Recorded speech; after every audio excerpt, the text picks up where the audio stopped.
Hello বন্ধুরা, মনিকা কিচেনে আপনাদের সবাইকে স্বাগত। আমি আবারও নিয়ে চলে এসেছি একটা কেকের রেসিপি। তো চলুন দেখে নেওয়া যাক। প্রথমে আমি একটা এগ ফ্রি কেকের প্রিমিক্সার নিয়ে নেব। এবার এটাকে আমি মেজারমেন্ট করে নেবো। আমি প্রথমে তো 2 কাপ আমি প্রিমিক্সারের পাউডারটা নিয়ে নিলাম। দেখুন ভালো করে একটু কখনো উপুচুপু করে নেবেন না, এরকমভাবে সমানভাবে মেপে নিয়ে নেবেন। এবার এটাকে আমি ভালো করে এবার ছেড়ে নেবো, যাতে কোনো দানা বা কোনো গুটলি না থাকে। এর ফলে কেকটা অনেক পাফি হয় যদি আপনারা এভাবে একটুখানি মিক্সারটাকে ছেড়ে নেন। তো এখানে প্রথমে এবার আমি ভেজিটেবল অয়েল এই 5 থেকে 6 চামচ দিয়ে দেবো। দিয়ে ভালো করে ওটা হালকাতে আমি নেড়ে নেবো। এবার আমি পরিমাণ মতো এখানে জল দিয়ে দেবো, অল্প অল্প করে। বেশি আমরা পাতলা করব না, আর বেশি থেকেও করব না। যতটা মনে হবে যে দরকার আমার কেকের মিক্সারে, আমি ততটা পরিমাণে জল দিয়ে দিলাম।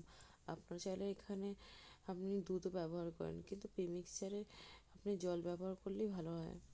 তো যাই হোক, আমার এটা রেডি হয়ে গেছে। এবার আমি আলাদা একটা কড়াইতে আমি নুন দিয়ে গরম করতে দিলাম।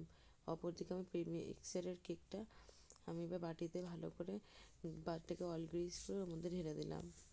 দেখুন, দিয়ে এবার এটাকে আমি মধ্যে বসিয়ে দিলাম। দিয়ে 30 থেকে 40 মিনিট পর আমি এটাকে খুলে দিয়ে দেখব যে এটা ভেতরে কোনো কাঁচা ভাব আছে কি না।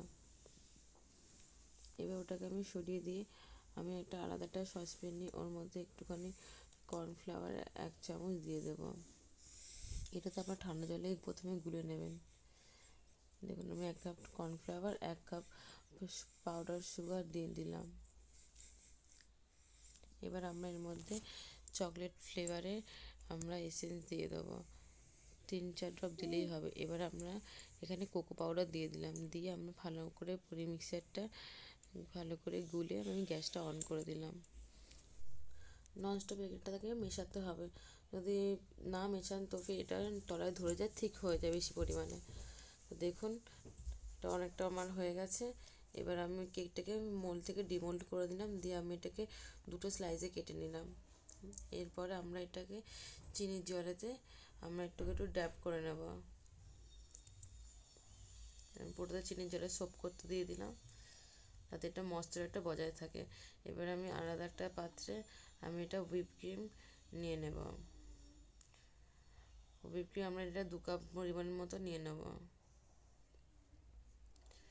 কেকে সবসময় আমরা মেজারমেন্টটা ফলো করব।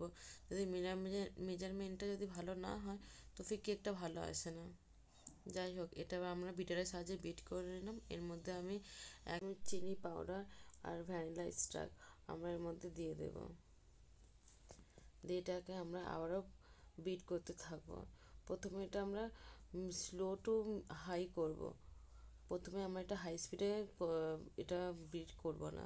যদি আমরা হাই স্পিডে প্রথমে বিট করি তো ফির ক্রিমি টেক্সচারটা ভালো আসে না। তো প্রথমে আমরা ধীরে ধীরে 1 उसके बाद 2, তারপর লাস্ট 3 হাই স্পিডে এবার আমরা এটাকে দিয়ে ভালো করে স্পিড করতে থাকবো।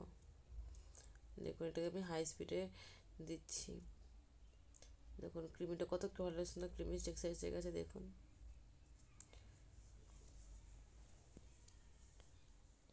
দেখুন কত সুন্দরভাবে ক্রিমি টেক্সচার এসে গেছে। এবার আমি এটাকে ভালো করে সার্ভ করে নিয়েছি।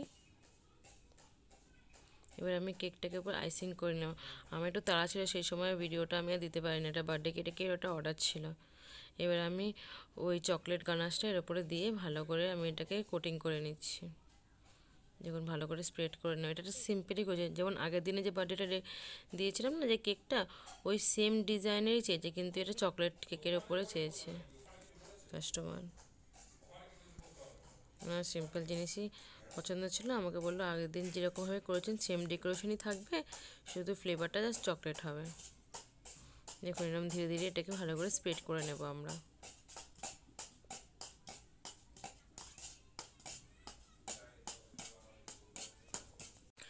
আপনাদের যদি আমার করা যে কোনো রান্নার রেসিপি যদি ভালো লেগে থাকে, আপনারা প্লিজ একটু লাইক কমেন্ট করে আমার একটু মোটিভেশনটা বাড়াবেন। আমি লাস্ট ভিডিওর এটা ক্লিপটা দিতে পারিনি। দেখুন, আমার ফাইনাল টাচ রেডি হয়ে গেছে। আপনাদের কেমন লাগলো জানাবেন।